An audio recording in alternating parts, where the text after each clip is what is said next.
Meng তখন একটা antidote দেখিয়ে বলে, এই যে আমার হাতে যে অ্যান্টিডোট আছে, এটার মাধ্যমে তোমার ফেস 3 দিনের মধ্যে ঠিক হয়ে যেতে পারে, তবে এটা আমি এখন তোমাকে দেব না। ইং তো অ্যান্টিডোট নেওয়ার জন্য মরিয়া হয়ে গিয়েছিল। মেং ইংকে বলে তার একটা কাজ করে দিতে হবে। যদি ইং তার কাজ করে দিতে পারে, তাহলে সে ইংকে অ্যান্টিডোটটা দিবে। প্রথমে তো ইং রাজি হচ্ছিল না, কিন্তু তার চেহারা নষ্ট হয়ে গিয়েছে। এখন তো আর সে সুপারস্টার থাকতে পারবে না, তাই যে কোনোভাবেই তার অ্যান্টিডোটটা প্রয়োজন। এই কারণে ইং মেং এর কথায় রাজি হয়ে যায়। এরপরে আমাদের চংয়াং আর নানজিংকে দেখানো হয়। নানজিং নিজের বাড়িতে এসেছিল ওর গাছগুলোর পরিচর্যা করতে। চংয়াং বলছিল, গাছগুলো তুমি আমার প্যালেসে নিয়ে গেলেই তো পারো, তাহলে আর প্রত্যেকদিন এখানে আসতে হবে না। নানজিং তখন বলে, গাছগুলো এই মাটিতে খুব ভালো হয়েছে, এগুলো তুলে নিলে হয়তো এত সুন্দরভাবে বেড়ে উঠবে না। গাছগুলো পরিচর্যা করার সময় একটা টব নানজিং এর পায়ের উপর পড়ে যায়। চংয়াং দ্রুত গিয়ে নানজিংকে ধরে। চংয়াং এর কেয়ার দেখে তো নানজিং মুগ্ধ হয়ে যাচ্ছিল। ও নিজে হাতে নানজিং এর পায়ে ওষুধ লাগিয়ে দেয়। নানজিং এর পায়ে একটু কেটে গিয়েছে দেখে চংয়াং এর তো চোখের পানি চলে আসে, যেটা দেখে নানজিং নিজেও ইমোশনাল হয়ে যায়। এরপর ওরা একসাথে আসে চংয়াং এর নকশাস দেখার জন্য।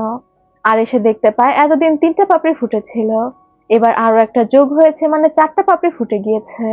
নানজিং তো মহা খুশি হয়ে যায়। অবশেষে ও নকটসটাকে ফুটাতে পারছে। অন্যদিকে চংয়াং এর বুক তো ধুকপুক করছিল। এই ফুল পুরোপুরি ফুটে গেলে চংয়াং তো শেষ, ও চিরনিদ্রায় চলে যাবে।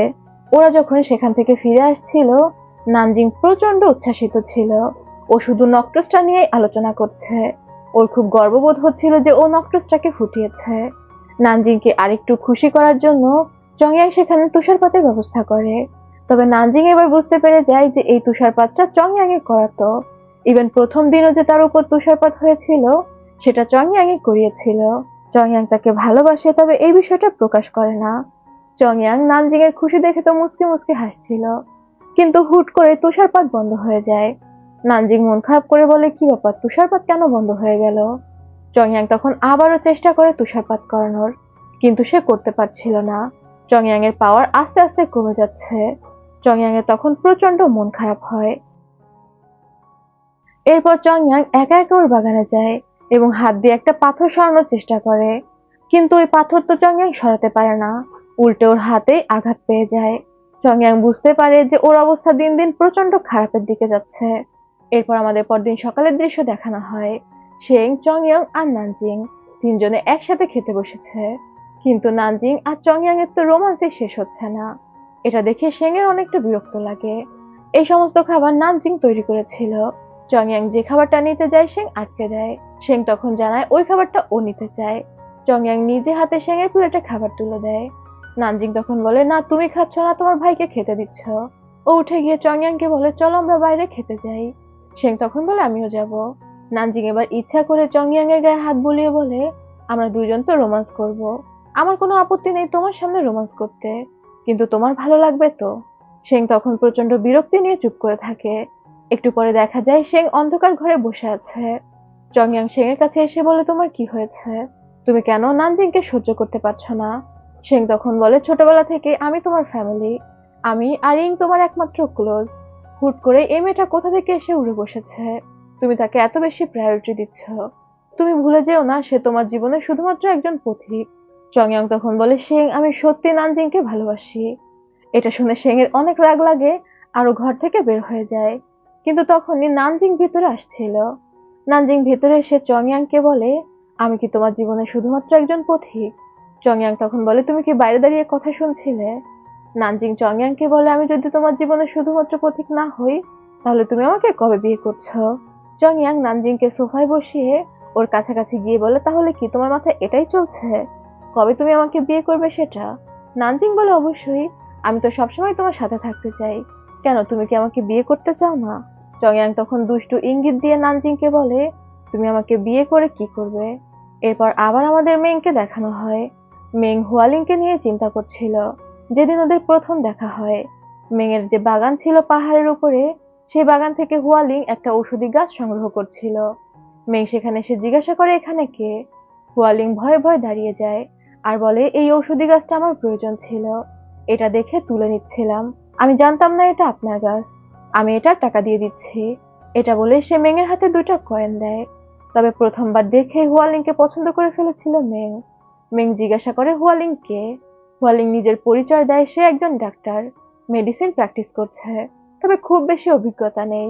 শহরের বাইরে ছোট্ট একটা গ্রামে সে মেডিসিন প্র্যাকটিস করে, সেখানকার গরিব লোকদের চিকিৎসা করে। মেং তখন জিজ্ঞাসা করে শহরের ভিতরে কেন করো না। হুয়ালিং জানায় শহরের ভিতরে সবাই জিসান ক্লিনিকে যায়। জিসান ক্লিনিক পরিচালনা করে মিস্টার মেং। তার যদিও মেডিসিন স্কিল নেই, তবে সে অনেক অভিজ্ঞ ডাক্তার দিয়ে হসপিটাল পরিচালনা করে। সবাই সেখানেই চিকিৎসা নিতে আসে। আমি সেসব ডাক্তারদের কাছে কিছুই না, তাই শুধু শুধু নিজেকে লজ্জা দেওয়ার জন্য সেখানে যাই না। হুয়ালিং কথাগুলো শেষ করে মেংকে জিজ্ঞাসা করে মেং এর পরিচয় কি। মেং তখন নিজের নাম বলে। হুয়ালিং লজ্জা পেয়ে যায় যে এতক্ষণ ও মেং এর সামনে মেং এর কথাই বলছিল, আর দ্রুত লজ্জা পেয়ে সেখান থেকে চলে যায়। পরদিনই মেং হুয়ালিংকে ডেকে পাঠায়। হুয়ালিং ভয়ে ভয়ে মেং এর প্যালেসে এসেছিল, ভাবছিল মেং আবার ওকে কি বলে। মেং হুয়ালিং এর কাছে আসে আর জানায় গতকালকের ঘটনার জন্য না, অন্য কারণে সে হুয়ালিংকে ডেকে পাঠিয়েছে। সে হুয়ালিংকে জিসান হসপিটালে নিয়োগ দিতে চায়। হুয়ালিং তো প্রথমে এই প্রস্তাবে অনেক খুশি হয়ে যায়, তবে পর মুহূর্তেই বলে মিস্টার মেং, আমি আপনার এই প্রপোজালটা খুব সহজেই মেনে নিতাম। এটা তো আমার স্বপ্ন ছিল জিসান হসপিটালের ডাক্তার হওয়া, কিন্তু আমি যে গ্রামে চিকিৎসা করছি সেখানে আর কোনো ডক্টর নেই। আমি যদি সেখান থেকে চলে আসি, গ্রামের লোকেরা বিনা চিকিৎসায় মারা যাবে। টাকা পয়সা এবং সম্মান অবশ্যই দরকার আছে, কিন্তু সেটা মানুষের জীবনের থেকে মূল্যবান না। হুয়ালিং ছিল প্রচন্ড ভালো এবং দয়ালু একটা মেয়ে। মেং তখন হুয়ালিংকে বলে সে চিন্তা করছে গ্রামের দিকে একটা হসপিটাল দিবে। হুয়ালিং কি মেং এর হয়ে সেই হসপিটাল নিয়ন্ত্রণ করতে পারবে কিনা। এটা শুনে তো হুয়ালিং প্রচন্ড খুশি হয়ে যায়। মেং তখন হুয়ালিং এর দেয়া 2টা কয়েন হুয়ালিংকে ফেরত দেয়, বলে যে এটা হুয়ালিং এর অ্যাডভান্স বেতন। এটা দেখে হুয়ালিং হেসে ফেলে। সিন আবার প্রেজেন্টে ফিরে আসে। মেং হুয়ালিং এর ছবির সামনে দাঁড়িয়ে বলতে থাকে, হুয়ালিং আমি তোমাকে অনেক মিস করি। এরপরেই দেখা যায় নানজিং চংইয়াং এর জন্য খুব সুন্দর করে সেজেছে, আরো অপেক্ষা করছিল কখন চংইয়াং ফিরে আসবে, কিন্তু সেখানে চংইয়াং এর পরিবর্তে শেং আসে। নানজিং অবাক হয়ে বলে, শেং তুমি এখানে কি করছো।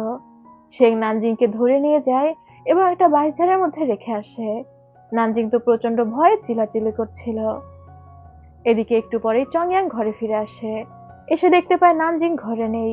তখন চংইয়াং নানজিংকে বিভিন্ন জায়গায় খুঁজে বেড়ায়, তবে ও কোথাও নানজিংকে খুঁজে পায় না। চংইয়াং বুঝতে পারে নিশ্চয়ই শেং কিছু করেছে। ও তখন ঘরে ফিরে শেংকে ডেকে জিজ্ঞাসা করে নানজিং কোথায়। শেং তখন জানায় ও জানে না নানজিং কোথায়। চংইয়াং শেংকে বলে, আমি সত্যি নানজিং এর জন্য অনেক কেয়ার করি। নানজিং কোথায় আমাকে বলে দাও, আমি ভালো করেই জানি তুমি জানো নানজিং কোথায়। চংইয়াং নানজিং এর জন্য শেং এর কলার টেনে ধরে আর বলে, শেষবারের মতো জিজ্ঞাসা করছি নানজিং কোথায়। শেং তখন বলে, আমি যদি না বলি তাহলে কি তুমি আমাকে মেরে ফেলবে। তুমি আমাকে মারতে পারবে না, কারণ আমি আমার হার্টকে বীজ হিসেবে ব্যবহার করে কোনো নক্ট্রাস প্লান্ট রোপণ করিনি। এটা শুনেই চংইয়াং শেং এর কলার ছেড়ে দেয়। শেং নানজিংকে সহ্য করতে পারতো না, কারণ ও জানতে পেরেছিল চংইয়াং নক্ট্রাস প্লান্ট করেছে, আর নানজিং ওর আশেপাশে থাকলে তো চংইয়াং দুর্বল হতে থাকবে। একটা সময় চংইয়াং ঘুমিয়ে পড়বে। চংইয়াং শেং এর সাথে আর কথা না বাড়িয়ে সেখান থেকে চলে যাচ্ছিল। শেং চিৎকার করে বলে, তুমি আমার একমাত্র আপনজন, আমি কোনোভাবেই তোমাকে মরতে দেব না। চংইয়াং হাল ছেড়ে দিয়ে সেখান থেকে চলে যাচ্ছিল, তবে শেং এর খুব খারাপ লাগে। ও তখন বলে দেয় যে ও নানজিংকে কোথায় রেখে এসেছে। চংইয়াং সাথে সাথেই সেখানে চলে যায় আর নানজিংকে খুঁজে বের করে। নানজিং তো প্রচন্ড ভয় পেয়ে গিয়েছিল আর চংইয়াংকে দেখে অনেক কান্নাকাটি করতে থাকে। চংইয়াং তখন নানজিংকে শান্ত করার জন্য ওকে কিস করে দেয়, আর এরপর ওরা চলে আসে নিজেদের ঘরে এবং রোমান্স চালুই থাকে, মানে এদের রোমান্সের মোট 24 ঘন্টা। তবে রোমান্স শেষে নানজিং অনেক লজ্জা পাচ্ছিল। চংইয়াং তখন বলে, এখন কেন লজ্জা পাচ্ছ, এতদিন ধরে তুমি তো আমার কাছে এটাই চাচ্ছিলে। নানজিং বলে, আমি একদমই লজ্জা পাচ্ছি না, লজ্জা তো তোমার পাওয়া উচিত।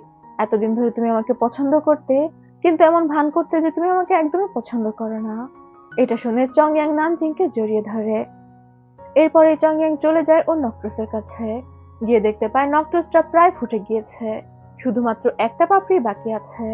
চংইয়াং তখন ওই নক্ট্রাসটা ধ্বংস করে দেওয়ার চেষ্টা করে, কারণ এখনো চাচ্ছিল বেঁচে থাকতে, তবে ওই নক্ট্রাসটা ধ্বংস করতে পারে না। উল্টে চংইয়াং এর মুখ থেকে রক্ত পড়তে থাকে। চংইয়াং চলে যায় ওর মাস্টারের কাছে এবং অসহায়ভাবে জিজ্ঞাসা করে এখান থেকে ফেরার কি আর কোনো উপায় আছে কিনা। মাস্টার তখন জানায় আর কোনো উপায় নেই। চংইয়াং নিজে ইচ্ছায় তার হার্ট দিয়ে নক্ট্রাস প্লান্ট করেছে, আর নক্ট্রাসটাকে সে নিজে ইচ্ছায় ফুটিয়েছে। তাই এখন এটা শেষ পরিণতিও মেনে নিতে হবে। চংইয়ং কান্না করতে করতে বলে, আমি বাঁচতে বাঁচতে ক্লান্ত হয়ে গিয়েছিলাম, তবে আমার এখন মনে হয় নানজিং এর সাথে দেখা হবে বলেই এত বছর বেঁচেছিলাম। নানজিং এর সাথে দেখা হওয়ার পর আমি বাঁচার স্বাদ পেয়েছি। ভাগ্য এত নিষ্ঠুর কেন? এখনই কেন আমাকে নানজিংকে ছেড়ে চলে যেতে হবে? মানে চংইয়াং প্রচন্ড দুঃখে নিজের মনের কথাগুলো বলতে থাকে। এরপর আমাদের পরদিন সকালের দৃশ্য দেখানো হয়। ইং তার জানালা দিয়ে চংইয়াং এবং নানজিংকে একসাথে দেখতে পায়, আর ওর প্রচন্ড রাগ হয়। এরপরেই আমরা শেং আর চংইয়াংকে কথা বলতে শুনি। শেং চংইয়াংকে বলে, আমি তোমাকে আটকাতে পারলাম না। আমি এত বছরেও এটা জানতাম না যে তুমি নক্ট্রাস প্লান্ট করেছো। এখানে এসে জানতে পারলাম তুমি নক্ট্রাস প্লান্ট করেছো, আর তোমার নক্ট্রাস অনেকটা ফুটেও গিয়েছে। তুমি ভালো করেই জানো নানজিং এর সাথে থাকলে তোমার নক্ট্রাস ফুটে যাবে, তুমি মারা যাবে। তারপরেও তুমি নানজিং এর সাথে থাকছো। চংইয়াং তখন বলে, নানজিং এর সাথে থাকতে ওর ভালো লাগে। চংইয়াং ঘুমিয়ে পড়ার পর শেং যেন নানজিং আর ইংকে রেখে রাখে। শেং তখন রেগে বলে, নানজিং এর জন্য আমি আমার ভাইকে হারাতে বসেছি, আমি কখনো ওর মুখও দেখতে চাই না। এটা বলে ও রেগে সেখান থেকে চলে যায়। তবে শেং সেখান থেকে চলে যেতেই চংইয়াং অসুস্থ হয়ে পড়ে। এরই মধ্যে সেদিকে নানজিং আসছিল। নানজিংকে দেখে চংইয়াং নিজেকে সামলে নেয়। নানজিং যখন সেখানে আসে, ও তো আর জানতো না চংইয়াং এতটা অসুস্থ। ও হেসে হেসে চংইয়াং এর সাথে কথা বলছিল। চংইয়াং নানজিংকে বলে কোনো একটা কাজে ও কয়েকদিনের জন্য বাইরে যাবে, নানজিং যেন ভুলেও এই প্যালেসের বাইরে না যায়। নানজিং তখন জানায় ও চংইয়াং এর জন্য এখানেই অপেক্ষা করবে। আর এরপর চংইয়াং চলে যায় মেং এর বাড়িতে। মেং তো চংইয়াং এর এমন দুর্বল অবস্থা দেখে অবাক হয়ে যায়। ও চংইয়াংকে জিজ্ঞাসা করছিল তার কি হয়েছে। চংইয়াং জানায় ও একটু অসুস্থ, আর কিছুদিন ও মেং এর বাড়িতেই থাকবে। কিন্তু চংইয়াং এর এমন দুর্বল অবস্থা দেখে মেং অনেক অবাক হয়। সে চংইয়াং এর গলায় হাত দিয়ে দেখতে পায় হার্টবিট চলছে না। তখনই মেং বুঝতে পেরে যায় চংইয়ং তার হার্টকে বীজ হিসেবে ব্যবহার করে নক্ট্রাস প্লান্ট করেছে, আর সেই নক্ট্রাস হয়তো ফুটে গিয়েছে, যে কারণে এখন চংইয়ং এত দুর্বল হয়ে পড়েছে, আর খুব দ্রুত ও মারা যাবে। এটা বুঝতে পেরে মেং এর অনেক খারাপ লাগে। খারাপ লাগে বলতে চংইয়ং মারা যাবে এটা ভেবে খারাপ লাগে না। ও তো চাচ্ছিল চংইয়ং অনেক পেইন পাক, সেই পেইনটা তো এখন আর চংইয়ং পাবে না, এটা ভেবে ওর খারাপ লাগছিল। পরবর্তী সিনে দেখা যায় মেং একটা ছুরি হাতে চংইয়ং এর ঘরে আসে। ও চংইয়ংকে নিজে হাতে মারতে চাইছিল, কিন্তু তখনই চংইয়ং কাশতে কাশতে ওর মুখ থেকে রক্ত বের হয়ে যায়, আর ওই রক্তের রং লাল ছিল। এটা দেখে মেং বুঝতে পেরে যায় চংইয়ং এখন সাধারণ একজন মানুষ হয়ে গিয়েছে। ওর মধ্যে আর অঙ্গি ক্লানের কোনো পাওয়ার অবশিষ্ট নেই। তবে চংইয়ং এর এমন অবস্থা দেখে মেং এর কেন যেন খারাপ লাগে। রাতের বেলা মেং ওর অ্যাসিস্ট্যান্টকে বলে চংইয়ং এর দিকে নজর রাখতে। চংইয়ং যেন মেং এর বাড়ির আশেপাশে ঘোরাঘুরি না করে, কারণ ওর বাড়ির ভিতরে তো অনেক রহস্য লুকিয়ে আছে, সেগুলো যেন চংইয়ং জানতে না পারে। কিন্তু পরদিন সকালেই চংইয়ং বের হয়ে যায় ঘোরাঘুরি করতে। মেং এর অ্যাসিস্ট্যান্ট নিষেধ করলেও সে শোনে না। আর চংইয়ং হাঁটতে হাঁটতে চলে যায় হুয়ালিং এর ঘরের সামনে, যেখানে হুয়ালিং এর বডি মেং সংরক্ষণ করে রেখেছিল। চংইয়ং ভিতরে গিয়ে হুয়ালিং এর বডি দেখে তো অবাক হয়ে যায়। ও বুঝতে পারে মেং এতদিন পর্যন্ত হুয়ালিং এর বডি প্রিজার্ভ করে রেখেছে। এরই মধ্যে সেখানে মেং আসে। চংইয়ং মেংকে বলে, এগুলো কি? মেং তখন বলে, এটা হুয়ালিং, কেন তুমি চিনতে পারোনি?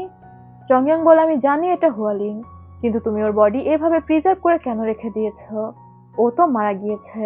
মেং তখন বলে, হুয়ালিং মারা যায়নি, হুয়ালিং কোমাতে আছে। চংইয়ং মেংকে বলে, তুমি কি তাহলে হুয়ালিংকে জাগিয়ে তোলার চিন্তা করছো? এমন কিছু করো না যেটার জন্য তোমাকে পরবর্তীতে আফসোস করতে হয়। এটা বলে চংইয়ং সেখান থেকে বের হয়ে যায়। মেং তখন হুয়ালিং এর কাছাকাছি এসে বলে, হুয়ালিং, যদি তুমি জেগে ওঠো আমি কোনো কিছু করার জন্যই আফসোস করব না। এরপরেই আমাদের নানজিংকে দেখানো হয়। ওর খুবই বোর লাগছিল একা একাই প্যালেসে, কারণ শেং প্যালেস ছেড়ে চলে গিয়েছে, আর ইংও ঘর থেকে বের হয় না। এরই মধ্যে চংইয়ং এসে নানজিংকে জড়িয়ে ধরে। নানজিং তো অনেক খুশি হয়ে যায় যে চংইয়ং ফিরে এসেছে। চংইয়ং নানজিং এর জন্য একটা গিফট নিয়ে এসেছিল, নক্ট্রস ফুলের চুলের কাঁটা। নানজিং খুশি হয়ে বলে, পিঙ্ক কালারের নক্ট্রস, তুমি তো সত্যি অনেক ভালো মেয়ে পটাতে জানো। চংইয়ং তখন ওই চুলের কাঁটা নানজিংকে পরিয়ে দিতে দিতে বলে, তুমি প্রথম মেয়ে যাকে আমি পটানোর চেষ্টা করেছি, এবার এতদিন পর দেখা হয়েছে, রোমান্স তো করতেই হবে। নানজিং আর চংইয়ং এর রোমান্স শুরু হয়ে যায়, কিন্তু দরজার ফাঁকা দিয়ে ইং সেটা দেখছিল, আর অবশ্যই ইং এর মনে প্রতিহিংসার আগুন জ্বলে ওঠে। এরপর আমাদের পরদিন সকালের দৃশ্য দেখানো হয়। চংইয়ং এর তখনও ঘুম ভাঙেনি। নানজিং তাই দরজাটা চাপিয়ে দিয়ে বের হয়ে আসে। তখনই ইং উপর থেকে নেমে আসে। নানজিংকে বলে তার নানজিং এর সাহায্য প্রয়োজন। নানজিং অনেকদিন পর ইংকে দেখছে, আর ইং এর কণ্ঠ অনেক সফট মনে হচ্ছিল। নানজিং ইংকে জিজ্ঞাসা করে, তুমি এতদিন ঘর থেকে কেন বের হওনি? ইং তখন বলে, চলো যেতে যেতে বলছি। ইং সেখান থেকে নানজিংকে নিয়ে মেঙের প্যালেসে চলে আসে। নানজিং অবাক হয়ে বলে, তুমি কি মেঙের প্যালেসে আসার জন্য আমাকে ডেকেছো? তবে এখন তো মনে হচ্ছে মিস্টার মেং বাড়িতে নেই, কোনো মেইড বা গার্ডকে তো দেখছি না। ইং তখন বলে, তোমাকে আমি এখানে নিয়ে এসেছি অন্য কারণে।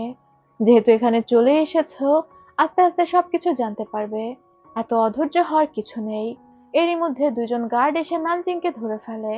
নানজিং তো কিছুই বুঝতে পারছিল না। মেং সেখানে ঢুকতে ঢুকতে ইংকে বলে, ধন্যবাদ, অবশেষে তুমি আমার কাজটা করেই দিলে। নানজিং অবাক হয়ে মেংকে বলে, তাকে কেন ধরা হচ্ছে? মেং তো চং ইয়ং এর বন্ধু। মেং তখন বলে, একটু পরেই সবকিছু জানতে পারবে। মেং নানজিংকে বেঁধে রাখে। ইং মেংকে বলে, এবার আমার অ্যান্টিডোটটা আমাকে দিয়ে দাও। মেং তখন বলে, কিসের অ্যান্টিডোট? আমার কাছে কোনো অ্যান্টিডোট নেই। ইং বুঝতে পারে মেং ওকে ঠকিয়েছে। ইং বলে, তুমি বলেছিলে নানজিংকে তোমার কাছে এনে দিলে তুমি আমার চেহারা ঠিক করে দিবে। ইং একদম মেং এর পায়ে পড়ে যায়, আর বারবার বলতে থাকে ওর চেহারা ঠিক করে দেওয়ার জন্য। তবে মেং ইংকে লাথি মেরে ফেলে দিয়ে বলে, ও ইং এর চেহারা ঠিক করে দিতে পারবে না। ইং তখন রেগে বলে, আমি এখনই চংইয়াং এর কাছে গিয়ে সবকিছু বলে দিচ্ছি। মেং তখন পেছন থেকে ইং এর পিঠে ছুরি মেরে দেয়। ইং নিজেও অবাক হয়ে যায়, আর নানজিং তো চিৎকার দিয়ে ওঠে। সে বারবার মেংকে বলছিল এমনটা না করতে, চংইয়াং জানতে পারলে সে মেংকে ছাড়বে না। এদিকে আহত অবস্থায় ইং নিজেকে টেনে বাইরে নিয়ে যাচ্ছিল, কিন্তু দরজার কাছে গিয়ে ও অজ্ঞান হয়ে যায়। নানজিং চিৎকার করে বলে, তুমি কি পাগল হয়ে গিয়েছো? মেং তখন বলে, এখন আর চিৎকার করে কোনো লাভ নেই, ইং মারা গিয়েছে। এরপর মেং নানজিংকে নিয়ে আসে হুয়ালিং এর ঘরে। নানজিং হুয়ালিংকে দেখে অবাক হয়ে বলে, এটা তোমার ওয়াইফ তাই না? মেং তখন বলে, হ্যাঁ, আর ওকে জাগানোর জন্য এই সব কিছু আমি করেছি। তোমার মধ্যে আমি গোল্ডেন জু প্যারাসাইট ঢুকিয়ে দিয়েছি, আর সেটা এতদিনে তোমার মধ্যে বড় হয়ে গিয়েছে। তোমাকে ধন্যবাদ, তোমার বডি না হলে আমি হয়তো হুয়ালিংকে জাগাতেই পারতাম না। মেং নিজের মনেই বলতে থাকে, এই গোল্ডেন জু প্যারাসাইট বড় করার জন্য আমি কত মেয়ের জীবন নিয়ে খেলেছি, কত মেয়েকে কিডন্যাপ করে তাদের উপর টেস্ট করেছি, কিন্তু কেউই আমাকে আশানুরূপ ফল দিতে পারেনি। শুধুমাত্র তোমার মাধ্যমেই আমি গোল্ডেন জু প্যারাসাইট বড় করতে পেরেছি, কারণ তুমি ইয়ান ক্লানের সদস্য। এবার নানজিং বুঝতে পারে শহরে ভালোবাসার ফুল নামে যে গুজব এবং মেয়েরা মিসিং হয়ে যেত, এই সব কিছু মেংয়ের কাজ ছিল। ও মেংকে জিজ্ঞাসা করে, এগুলো তাহলে তুমি করতে? মিং তখন বলে, এখন আর তোমার কাছে লুকিয়ে কি হবে, এই সব কিছু আমি করেছি শুধুমাত্র হুয়ালিংকে জাগানোর জন্য। আর আজ সেই দিন, আমার অপেক্ষার অবসান ঘটবে, হুয়ালিং জেগে উঠবে। তখনই দেখা যায় নানজিং এর বডি থেকে গোল্ডেন জু প্যারাসাইট বের হয়ে আসছে, আর সেটা হুয়ালিং এর বডিতে প্রবেশ করে। মেং অধীর আগ্রহে অপেক্ষা করছিল হুয়ালিং এ জেগে ওঠার। এদিকে চংইয়াং ঘুম ভেঙে নানজিংকে খোঁজাখুঁজি করছিল, তবে নানজিংকেও খুঁজে পায় না। হঠাৎই খেয়াল করে নানজিং এর পোশাকে গোল্ডেন জু প্যারাসাইটের লার্ভা রয়েছে, আরও বুঝতে পেরে যায় এই সবকিছুর পেছনে মেং রয়েছে। মেং নিশ্চয়ই নানজিং এর সাথে কিছু করেছে, তবে চংইয়াং এর মধ্যে এত শক্তি ছিল না যে ও মেংকে প্রতিরোধ করবে। চংইয়াং এর মুখ থেকে রক্ত পড়ছিল। নানজিং মেংকে জিজ্ঞাসা করে, হুয়ালিং এর এমন অবস্থা কিভাবে হলো? মেং তখন পুরো ঘটনা খুলে বলে, হুয়ালিং তো ডাক্তার হিসেবে অনেক ভালো ছিল, সবসময় মানুষের কথাই চিন্তা করত। একদিন ওরা জানতে পারে যে হুয়ালিং প্রেগনেন্ট। দুজনেই তো অনেক খুশি ছিল, তবে এবার তো হুয়ালিংকে রেস্ট নিতে হবে। কিন্তু হুয়ালিং নিজের খেয়াল না করে ডাক্তারি চালিয়ে যেতে থাকে, প্রচুর পরিমাণে রোগীদের সেবা যত্ন করতে থাকে। আর একদিন অ্যাক্সিডেন্টলি হুয়ালিং পড়ে যায়, যার কারণে ওর প্রচুর ব্লিডিং হচ্ছিল। হুয়ালিং অজ্ঞান হয়ে গিয়েছিল। আর সেই সময় মেং হুয়ালিংকে নিয়ে চংইয়াং এর কাছে যায়। ওর বিশ্বাস ছিল চংইয়াং হুয়ালিংকে বাঁচিয়ে নিবে, কিন্তু চংইয়াং কোনো সাহায্য করে না। আর সেদিন থেকেই মেং এর একমাত্র টার্গেট হুয়ালিংকে জাগিয়ে তোলা এবং চংইয়াং এর উপর রিভেঞ্জ নেওয়া। এটা শুনে নানজিং বলে, হয়তো চংইয়াং তোমাকে সাহায্য করতে পারতো না, বা অন্য কোনো কারণ ছিল সাহায্য না করার। মেং তখন রেগে বলে, চংইয়াং এর পক্ষ নিয়ে কথা বলা বন্ধ করো, অঙ্গি ক্লানের সদস্যরা সবকিছু করতে পারে। চংইয়াং চাইলেই আমার হুয়ালিংকে জাগিয়ে দিতে পারতো, কিন্তু ও আমাকে কোনো সাহায্য করেনি। বছরের পর বছর, জেনারেশনের পর জেনারেশন আমরা চংইয়াং এর গোলামি করেছি, তার পরিবর্তে চংইয়াং আমাকে শুধুমাত্র যন্ত্রণায় উপহার দিয়েছে। তাই আমি একই রকম যন্ত্রণা চংইয়াংকে দিতে চাই। তোমাকে মেরে আমি চংইয়াংকে বোঝাতে চাই ভালোবাসার মানুষ মারা গেলে কেমন লাগে। এরই মধ্যে হুয়ালিং জেগে ওঠে, কিন্তু ওকে দেখে মনে হচ্ছিল ও নিজের মধ্যে নেই। হুয়ালিং মেং এর দিকে তাকায়। মেং হুয়ালিংকে দেখে তো অনেক এক্সাইটেড হয়ে যায়। ও হুয়ালিংকে বলছিল, তুমি জেগে উঠেছো, এই দিনটার জন্য আমি 3 বছর ধরে অপেক্ষা করছি।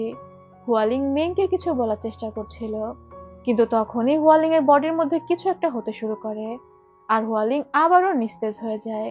মানে ও তো মারাই গিয়েছে, একজন মৃত মানুষ কিভাবে জাগবে। মেং অস্থির হয়ে হুয়ালিংকে ডাকছিল। নানজিং তখন বলে, তুমি এতদিন শুধু শুধু চেষ্টা করেছো, মৃত মানুষ কখনোই জাগতে পারে না। হুয়ালিং জেগে ওঠেনি। গোল্ডেন জু প্যারাসাইট ওর বডিটা নিয়ন্ত্রণ করছিল, যেটা খুব বেশিক্ষণ করতে পারেনি। এদিকে চংইয়ং চলে এসেছিল মেংয়ের প্যালেসে, আর ও মেংয়ের প্যালেসের দরজাতে ইংকে পড়ে থাকতে দেখে। চংইয়ং দৌড়ে গিয়ে ইংকে ধরে, তখনও পর্যন্ত ইং বেঁচে ছিল। চংইয়ং জিজ্ঞাসা করে কি হয়েছে। ইং তখন জানায় মেং ওকে মেরেছে, এমনকি মেং ওর চেহারা নষ্ট করে দিয়ে ওকে ট্রিক্স করেছে। মেংয়ের কথাতে ও নানজিংকে এখানে নিয়ে এসেছে। চংইয়ং